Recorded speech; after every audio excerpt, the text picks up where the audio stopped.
අප අද එක් රැස් වී සිටින්නේ අපේ රට වෙලාගෙන තිබෙන මායාකාරී ව්‍යසනය පරාජයට පත් කර ගැනීමේ අරමුණේ. අප දන්නවා මේ ව්‍යසනය මොනතරම් ගැඹුරුද මොනතරම් විනාශකාරීද කියන එක. අපේ දරු පරම්පරාව, අපේ පොදු සමාජය, අපි ජාතියක් හැටියට මේ මායාකාරී ව්‍යසනයේ කුණාටුවේ ගොදුරු බවට පත් වෙමින් තිබෙනවා. මෙය අද මේ මොහොතේ ඇතිවුණු අභියෝගයක් නෙවෙයි. දශක ගණනාවක් ක්‍රමිකව වර්ධනය වූ මේ අභියෝගය මුළු සමාජ දේහයම කිලගන්න තැතිගැන්වන තත්ත්වයක් දක්වා වර්ධනය වී තිබෙනවා. මේ මන්සන්දියේදී නිශ්චිත ලෙස අපිට තෝරාගත හැකි මාවත් දෙකක් තිබෙනවා. එකක් පැරණි මේ දේ මේ විදියටම සිදුවෙන්න ඉඩදී පාඩුවේ බලාගෙන යමක් කරමින් සිටින එක. එමෙතන දෙවෙනි මාවත මේට එරෙහිව හැප්පෙන එක. මම කියන්න කැමති අපි මමත් අපේ ආණ්ඩුවත් මේකට එරෙහිව හැප්පෙන්න තීරණාත්මක තීන්දුවක් අරන් තිබෙනවා. එයි මේ ව්‍යසනය අපේ දරු පරම්පරාව ගිලගනිමින් තිබෙනවා. මොනතරම් දුරට ඇවිත් තිබෙනවද? අපේ රටේ බන්ධනාගාරගත වෙන අයගෙන් 64ක් මත්ද්‍රව්‍ය හා සම්බන්ධ වූ වැරදි වලට හවුල් වූවන්. අපේ දරුවන්. ඒ වගේම ඒ දරුවාගේ මුළු අනාගතය විනාශයට පත් වෙමින් තිබෙනවා. අවුරුදු 18ත් 26ත් අතර හිරිමල් වයසේ ඉන්න තරුණ පරම්පරාව මේ විශාලතම ගොදුර බවට පත් වී තිබෙනවා.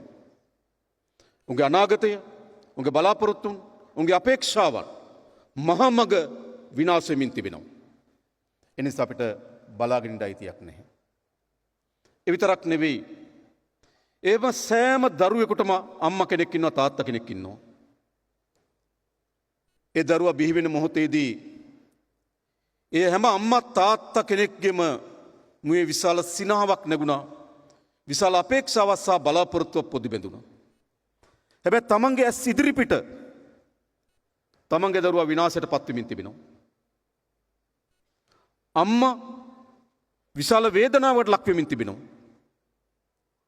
අපවාදයකට ලක් වෙමින් තිබෙනවා. සමාජයෙන් කොන් වෙමින් තිබෙනවා. විටක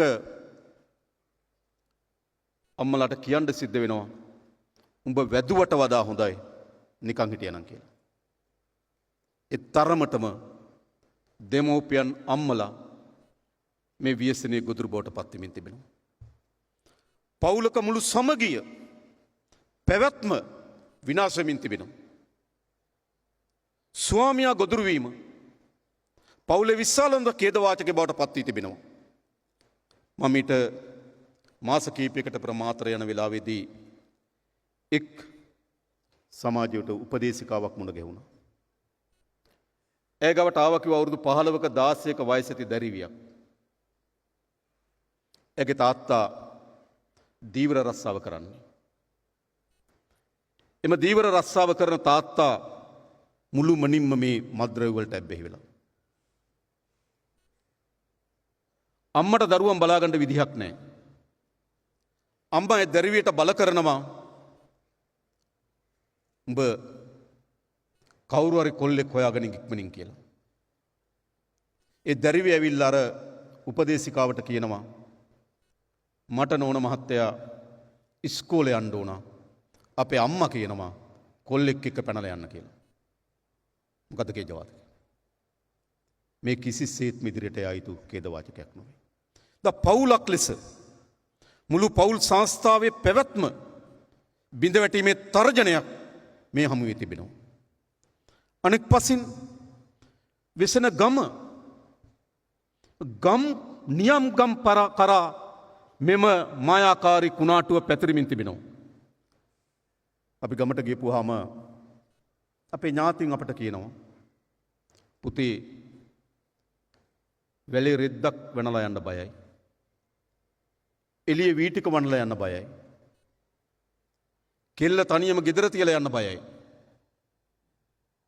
කොයි වෙලාවේ තමගේ දැරිවිය තමගේ දීපල මේ ව්‍යසනයේ ගොදුරු බවට පත් වේද කියලා අනතුරක් තියෙනවා. එහෙනම් මොකද සිදු වී තිබෙන්නේ? ගම් බියභාවයට පත් වී තිබෙනවා. අපරාධකාරී රාජ්‍යයක් ගම් නිර්මාණය වෙමින් තිබෙනවා. මේ ව්‍යසනය. ඒ විතරක් නෙවෙයි. ඒ මුළු සමාජෙම ගිලගෙන තිබෙනවා.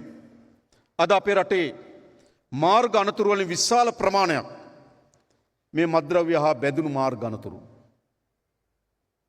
අපේ රටේ ළමා සහ කාන්තා සිද්ධ වෙන දූෂණේ විශාලතම පංගුව මද්ද්‍රව්‍ය වලට ඇබ්බැහි වූ ලෝලීන්. දරුවන් ගිලගනිමින් තිබෙනවා, කාන්තාවන් පීඩාවට පත් කරමින් තිබෙනවා.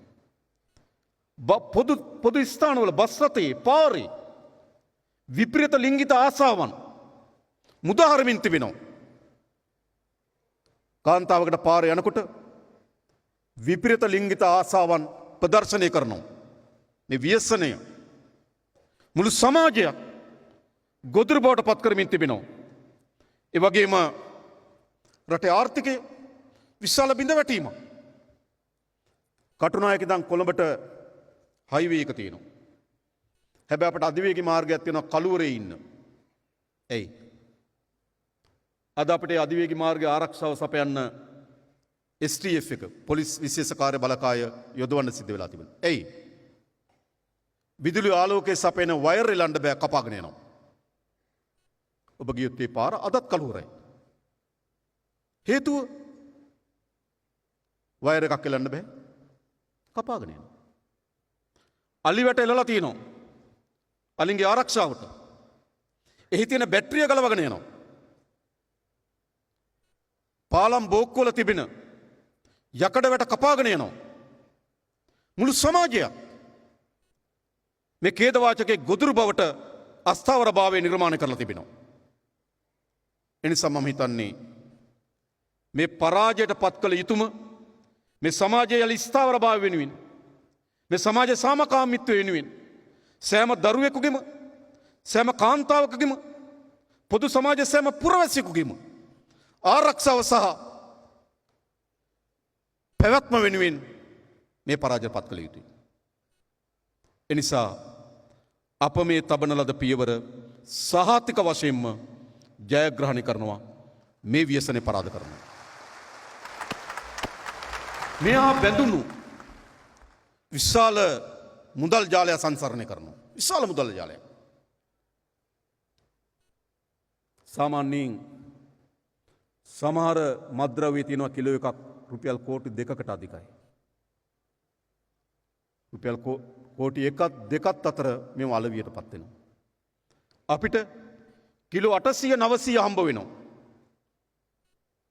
අප තේරුම් ගන්න ඕන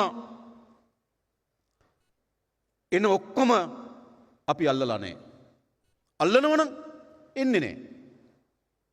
එනිසා උන් දන්නවා මේ අත්අඩංගුවට ගන්න ප්‍රමාණය ඔවුන් සපයන ප්‍රමාණයෙන් ඉතා කුඩා ප්‍රමාණයක්. හැබැයි අත්අඩංගුවට ගන්න ප්‍රමාණයෙන් අපිට තේරුම් ගන්න පුළුවන් සපයන ප්‍රමාණය මොනතරම් විශාලත්වයක් ඇද්ද. කිලෝ 800ක් කෝටි 1500කට ඉහළ යනවා. නම් විශාල මුදල් සම්භාරයක් මේ ව්‍යාපාරය හරහා ගොඩනැගිලා තිබෙනවා. එක විට හදිසියේ මහා කළු ව්‍යාපාර ගොඩනගන ජාවාරම බවට මේ ව්‍යසනය පත් වෙලා තිබෙනවා. එනිසා ඔවුන් අතර විලඳපොළ බෙදා ගැනීම සඳහා ගැටුම් නිර්මාණය වෙලා තිබෙනවා. ගැටුමක් තිබෙනවා. මෑත කාලේ එවැනි සිදුවීම් වෙඩි තැබීම් සියල්ල එක් එක් කණ්ඩායම් අතර ඇති වූ ගැටුම්. එක් එක් කණ්ඩායම් අතර ගැටුම්. මොකද ගැටුම? මගේ මද්‍රව්‍ය තොගය සොරකම් කිරීම.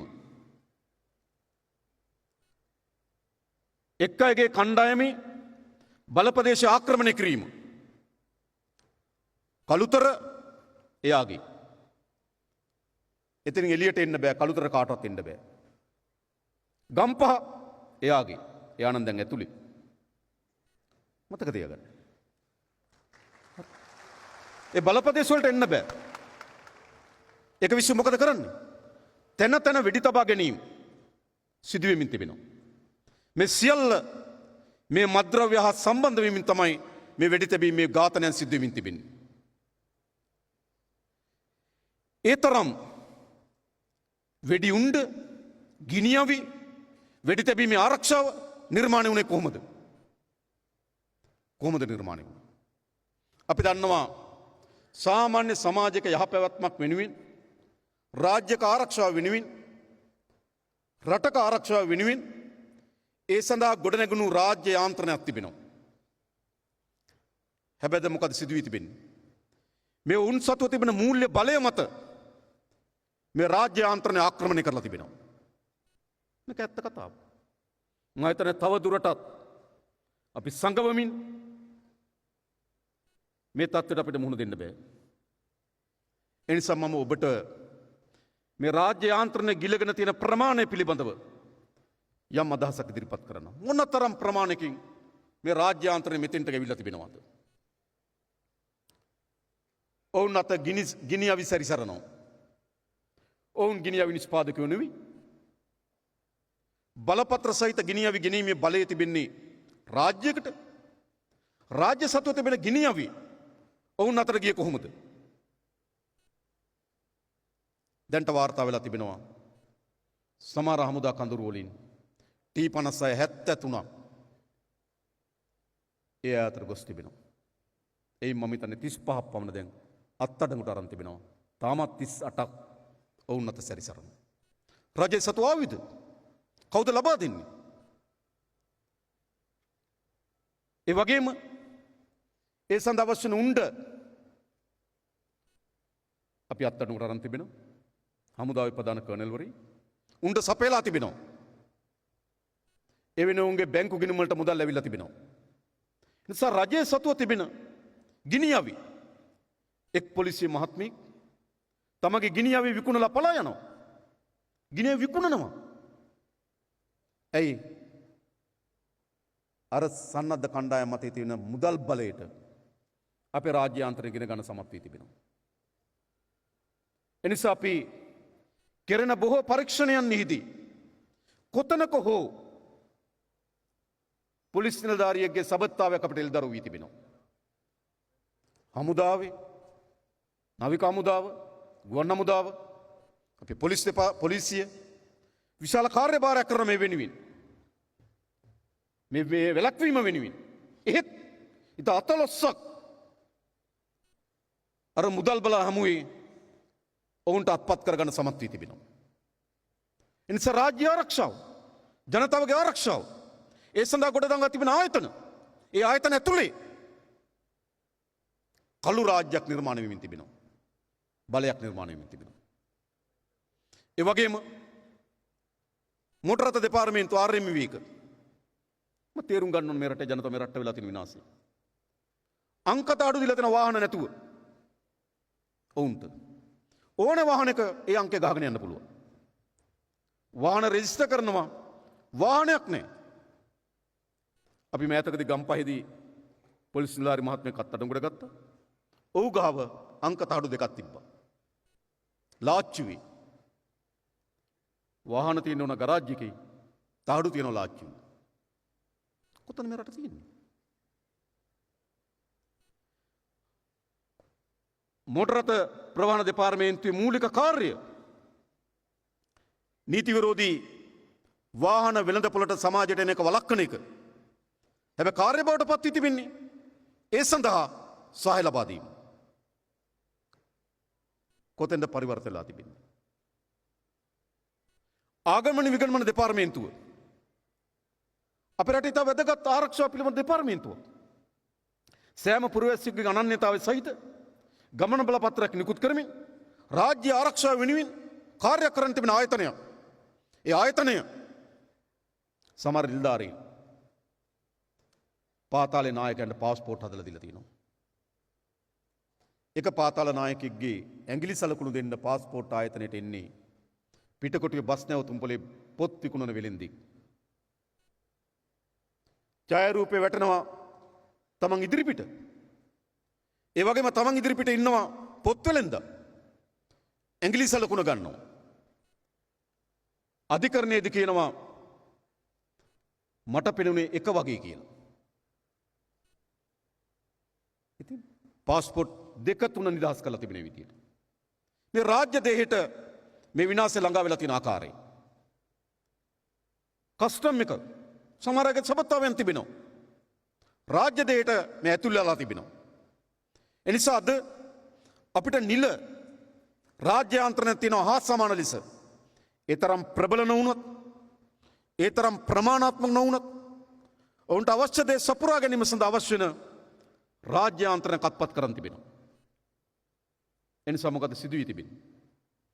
අපේ රටේ මේ උඩ මතුපිට රාජ්‍ය වගේම අභ්‍යන්තරේ යට කළු රාජ්‍යයක් නිර්මාණය වෙලා තිබෙනවා. ඒ නිසා අපි ඔබට එක සහතිකයක් දෙන්නම්. මේ රටේ රාජ්‍යන් දෙකක් තියෙන්න බෑ. තියෙන්න පුළුවන් ජනතාවගේ ප්‍රජාතන්ත්‍රවාදී බලය විසින් පීඨවන ලද රාජ්‍ය විතරයි කළු රාජ්‍ය විනාශ කරනවා. මේක මෙතනින් නතර වුණේ නෑ. මේ වර්ධනය වෙමින් තියෙන කොතනද?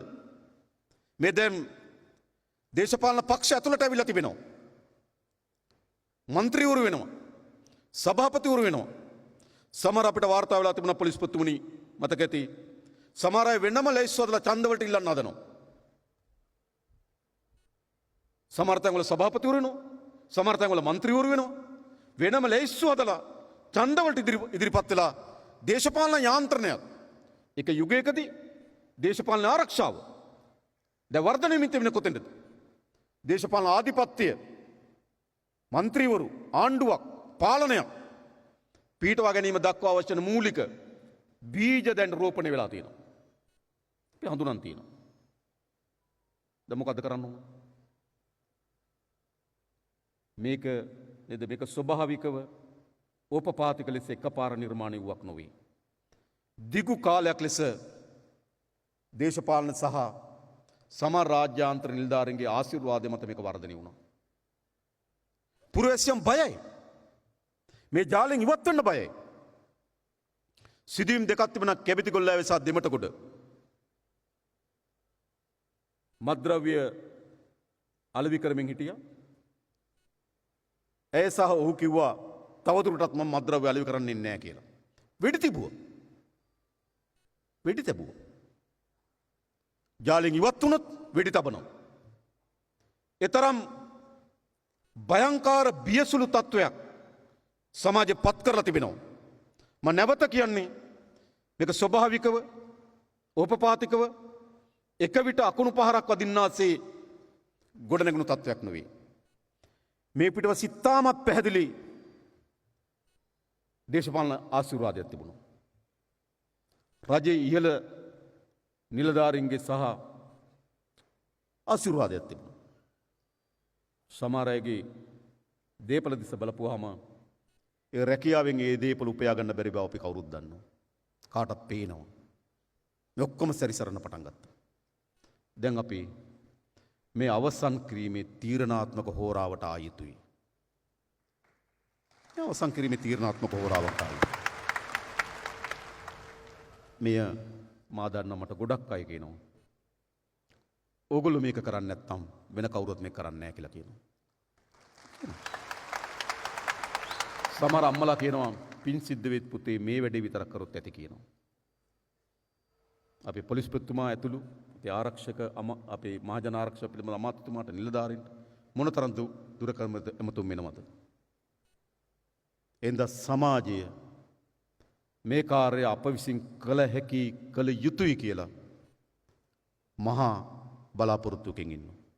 මම අද උදේත් බැලුවා YouTube නාලිකාවක එක කාන්තාවක්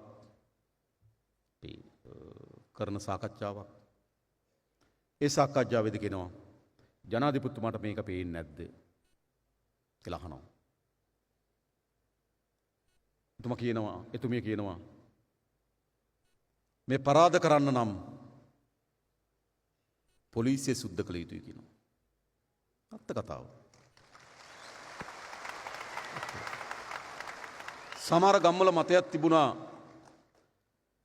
තොරතුරු පොලිසියට දීපුවාම ඒ විගසම තොරතුරු දුන්නාගේ ගෙදර එනවා කියලා අනිත් අය. හැබැයි මම දන්නවා වර්තමාන පොලිස්පතිතුමත් අපේ පොලිසිය ඉහළ නිලධාරි මණ්ඩලය අපේ මහජනාරක්ෂක පිරිබඳ අමාත්‍යතුමත් විශාල වේසක් දරනවා මේ අවසන් කරන්න. එනිසා මම හිතනවා පොලිසියේ වැඩිම වැඩ තහනමට ලක්වුණු නේද යුගය වෙනව නම් මේ යුගයේ විශාල ප්‍රමාණයක් වැඩ තහනමට ලක් කරලා තියෙනවා. අපි අනෙක් සියලු නිලධාරියන්ට කියන්නේ වහාම එම ජාලයෙන් ඉවත් වෙනු.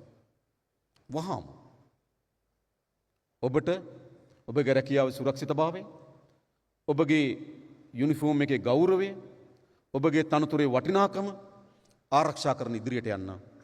එසේ නැත්නම් එක වහාම මෙම කාර්යයන් ඉවත් නොවුණොත් අපි ඉවත් කරනවා. කරන්න. ඒ වගේම අනෙක් රාජ්‍ය යාන්ත්‍රණය මා කියන්නේ සාමාන්‍ය අපරාධකාරයෙක් අපිට තේරුම් ගන්න පුළුවන්. හැබැයි රාජ්‍ය යාන්ත්‍රණේ මේ පොදු පුරවැසියන්ගේ බදු මුදල් වලින් නඩත්තු වෙනදී යම් සමාජ ආරක්ෂාව වෙන ගොඩනගන දායතන RMU එක, ඉමිග්‍රේෂන් එක, කස්ටම් ආයතන මොකම සමාජ ආරක්ෂාව වෙන ගොඩනගලා තිබෙන්නේ. බදු මුදල් ගෙවන්නේ ඒ වෙනුවෙන්, වැටුප් ගෙවන්නේ ඒ වෙනුවෙන්. හැබැයි මා ආයතනම ඊට පටහැනිව කටයුතු කරනවා නම් ඊතර මොනතරම් ඛේදවාචක කිරණමක් තියෙනවද? ඒ නිසා අපි සියලු සහාය සපයන රාජ්‍ය ආයතන නිලධාරීන්ට අපි කියන්නේ වහාම එම ක්‍රියාදාමයෙන් ඉවත් වෙනු. විතරයි.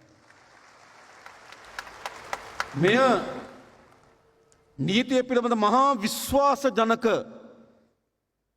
ගෞරවයට පාත්‍ර වන ස්ථාන දක්වා මේ පැතිරලා තිබෙනවා. ප්‍රසිද්ධ රහසක්. මම හැම දිනකටම කියනවා තව දුරටත් ඒ කිසි කෙනෙක් සැඟවිලා නැහැ. මේ ඔක්කොම දන්නවා.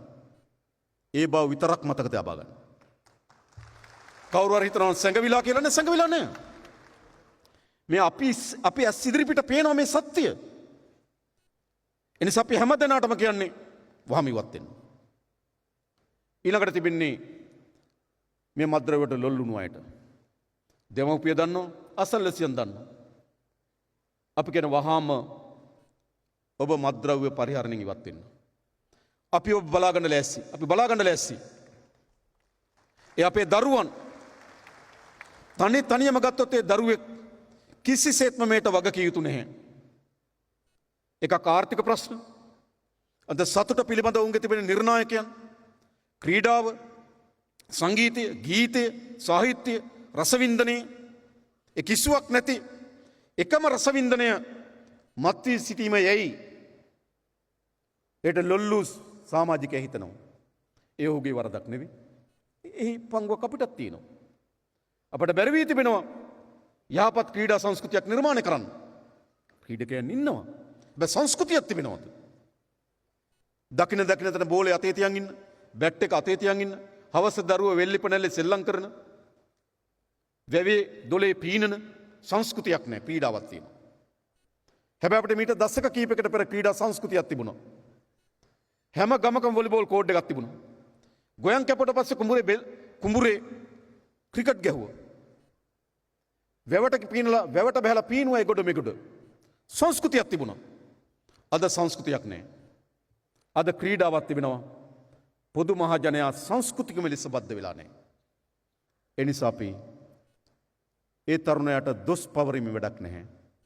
අපි ඒ තරුණ පරම්පරාවට අලුත් ක්‍රීඩා සංස්කෘතිය, අලුත් රසවින්දනය පිළිබඳ කලාපයක්, ගීතය, සාහිත්‍ය, පොදුභාවය, සමාජය පිළිබඳ බැඳීම, මේ පිළිබඳ සංඥාවන් අපි ලබා දිය යුතුයි. එනිසා අපි ඒ සඳහා විශාල වැඩපිළිවෙලක් ආරම්භ කරන්න බලාපොරොත්තු වෙනවා.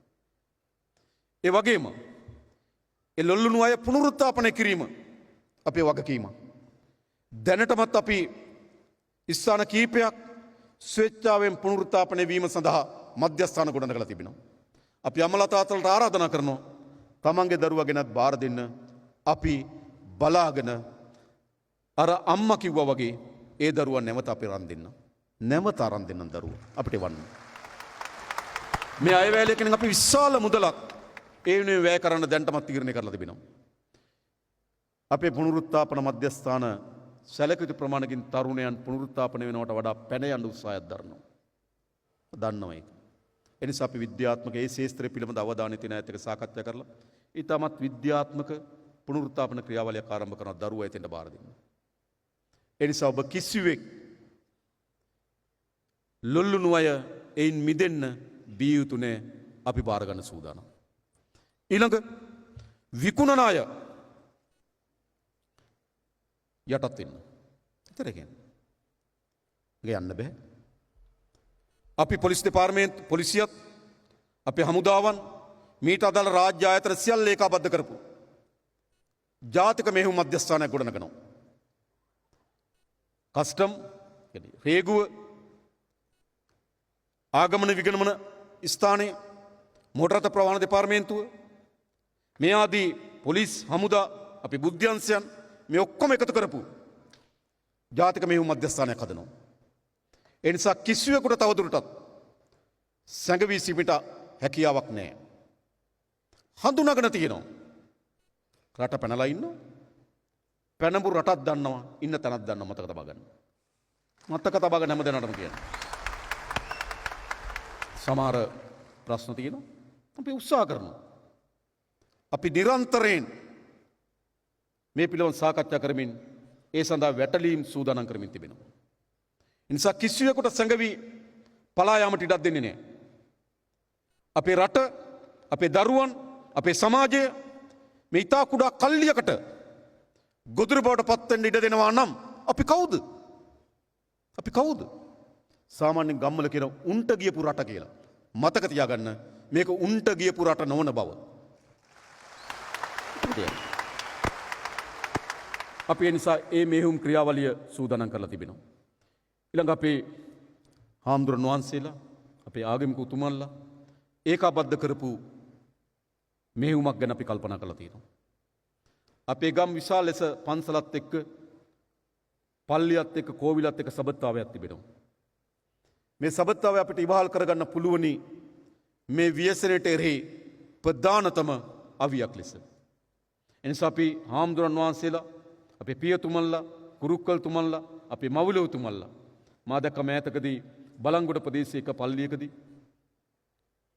මවුලවතුමන්ලා කියනවා උඹලා මේවට ඇබ්බැහි වෙලා ඉන්නව නම් උඹලගේ මලගෙදර ආවතේව කරන්න මම එන්නේ නැහැ කියලා. මම දැක්ක කියලා තිබුණා. ඒ විදිහට අපි හාමුදුරන් වහන්සේලා අපි ඔක්කොම සීල ආගම් ඒ ජනතාවගේ තියෙන බැඳීම උපයෝගී කරගෙන මේ ව්‍යසනට එරෙහිව විශාල මතයක් අපි නිර්මාණය කරමු. පරාජයට පත් කරන්න පුළුවන්. බෝවහන්සේලාගේ අනුශාසනාවන් කරන සෑම අවස්ථාවකදීම මේ පණිවිඩය අපේ සමාජයට දෙන්න. මේ ව්‍යසනයෙන් මුදවා ගැනීම සඳහා අපි පොරබදමු. ඒ සඳහා අපේ හාමුදුරන් වහන්සේලාගේ අපේ පියතුමන්ලාගේ ආගමික උතුමන්ලාගේ සහාය අපි අපේක්ෂා කරනවා. ඊළඟ විශේෂයෙන්ම අපේ මාධ්‍ය සාමාන්‍යයෙන් අපේ රටේ මාධ්‍ය කලාව යම් ප්‍රමාණයකට ගත්තොත් පොඩි පවත්වාගත යුතු නිර්ණායකයන් මත පවතින්නේ නැති කලාව බවට පත් වී තිබෙනවා. පොඩ්ඩක් අපේ මාධ්‍ය පත් වෙලා තිබෙනවා එකට එක තකට තක ඇට නැති දිව ඒ වගේ. මම හිතනවා ටිකක් අපේ මාධ්‍ය මේ වාර්තා අනිත් ඕන එකක් අපි පස්සේ බේරගමු. මේ වාර්තාකරණයේදී අවශ්‍ය හික්මීම සහ ශිෂ්ටභාවය ආරක්ෂාව කරාවි කියලා මම බලාපොරොත්තු වෙනවා.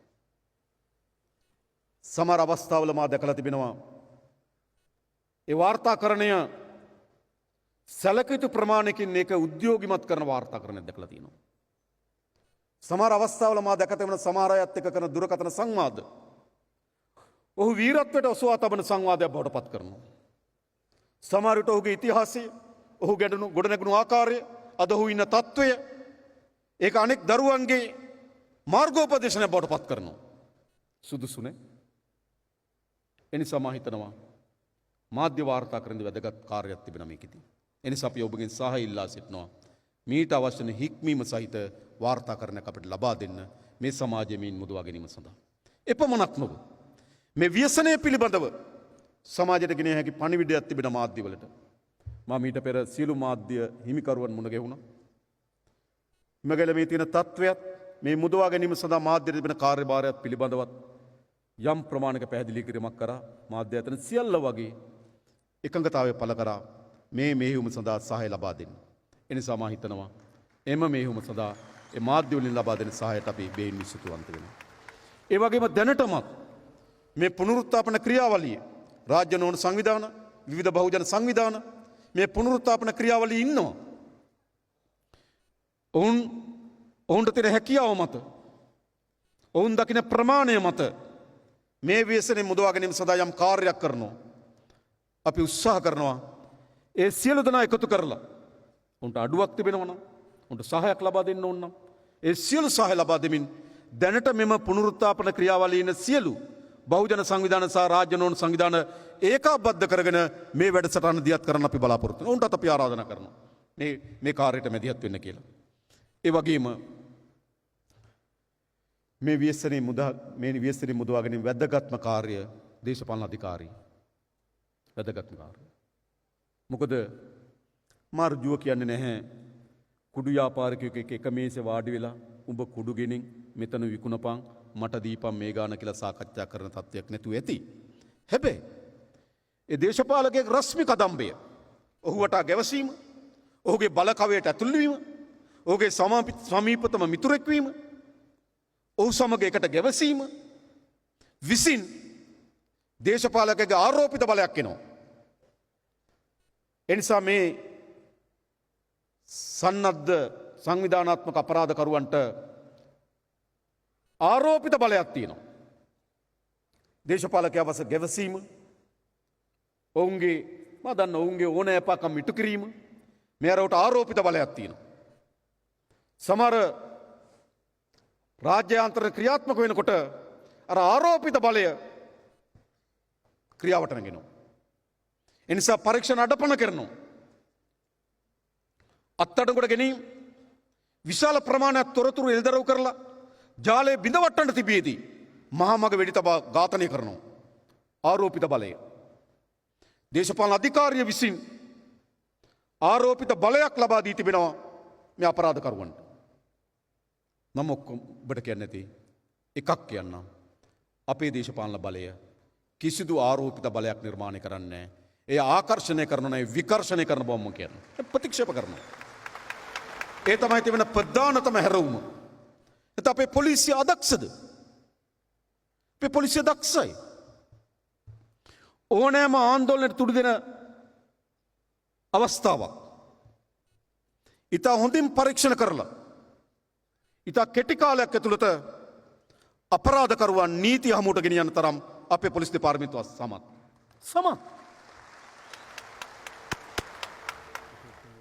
පාරේ වාහන නතර කරනකොට රියදුරුගේ හැසිරීම මත අපේ පොලිස් නිලධාරියට කියන්න පුළුවන් ඇතුලේ නීති විරුද්ධයක් තියනවද නැද්ද කියලා. ඒ තරම් හොඳ ඉවක් තියෙනවා. කවුරු හරි ඇවිල්ලා පොලිසිය පැමිණිල්ලක් දාන්න හදනකොට මේ පැමිණිල්ල බොරු පැමිණිල්ලක්ද ඇත්ත පැමිණිල්ලක්ද කියලා තේරුම් ගන්න පුළුවන් විචක්ෂණශීලතාවයක් තියෙනවා. එහෙත් අපරාධකරුවන් වර්ධනය වෙනවා. අපරාධ කාලේ වෙලිතලාවේ යට යනවා. මතක තබා ගන්න. අපේ රටේ නොවිසඳුණු හැම අපරාධයක් පිටිපස්සෙම දේශපාලන ආරක්ෂාව තියෙනවා. ඒක ඇත්ත. නොවිසඳුණු අපරාධයක් තියෙනවා නම් ඒ නොවිසඳුණු හැම අපරාධයක්ම දේශපාලන ආරක්ෂාව මත තමයි නොවිසඳුනේ. ලසන්තේ ඝාතනය, තාජුදීන්ගේ ඝාතනය, මාධ්‍යවේදීන්ට පහර දීම නොවිසඳුනේ ඇයි?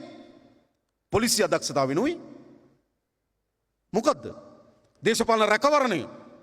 නිසා අපේ රටේ රෝහණ කුමාරගේ ඝාතනය ප්‍රසිද්ධ. නොවිසඳුනේ ඇයි? දේශපාලන රැකවරණය. එම තමයි තියෙන්නේ.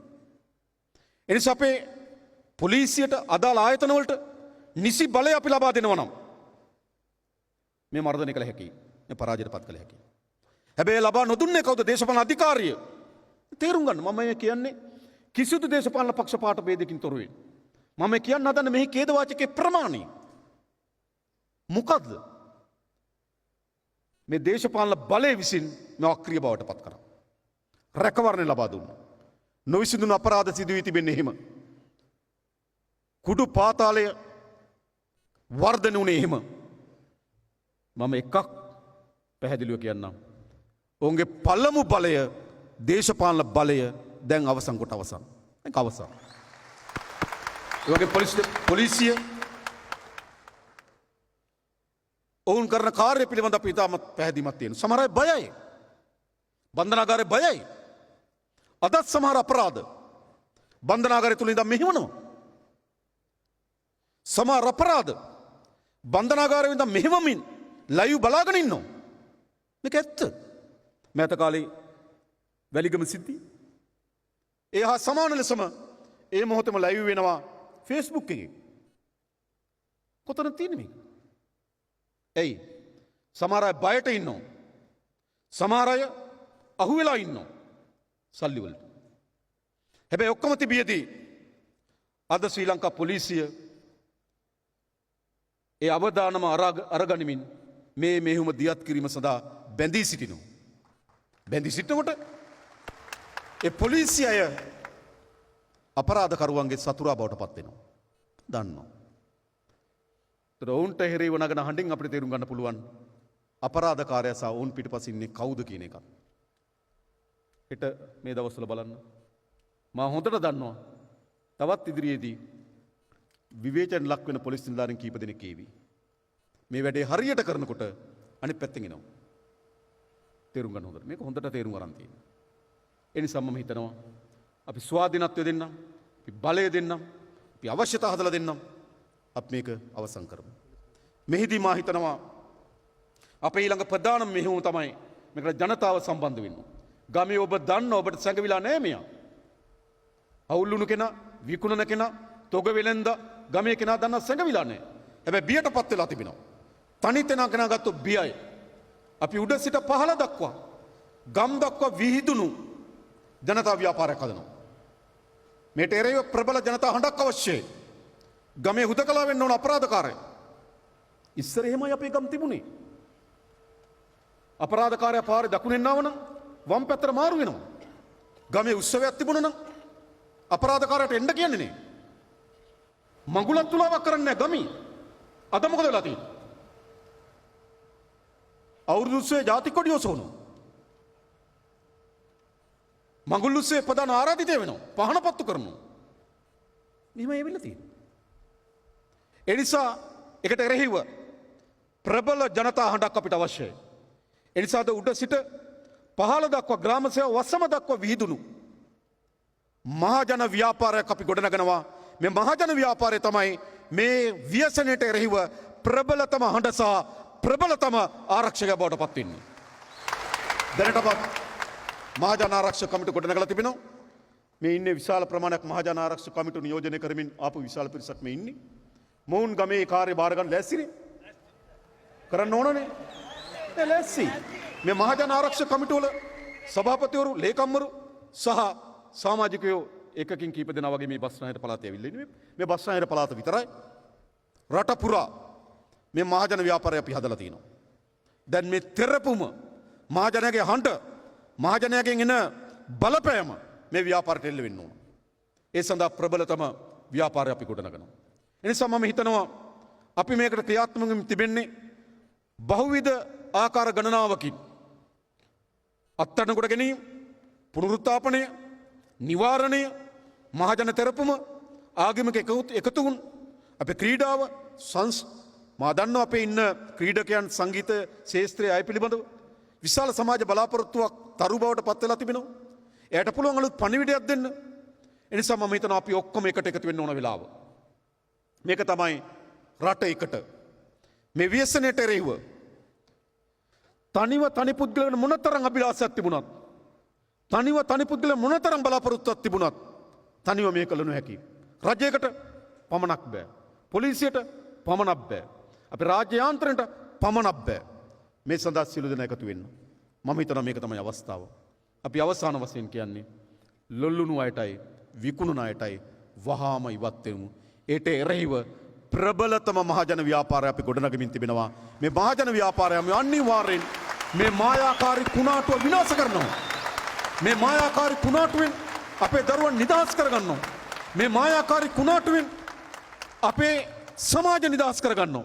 මේ මායාකාරී කුණාටුවෙන් අපේ ජාතිය ගලව ගන්නවා. ඒ වෙනුවෙන් අපි එකට එකතු වෙමු කියලා ආරාධනා කරමින් මම නතර වෙනවා. බොහොම ස්තුතියි හැම දිනාටම ජය වේවා කියලා ප්‍රාර්ථනා කරනවා.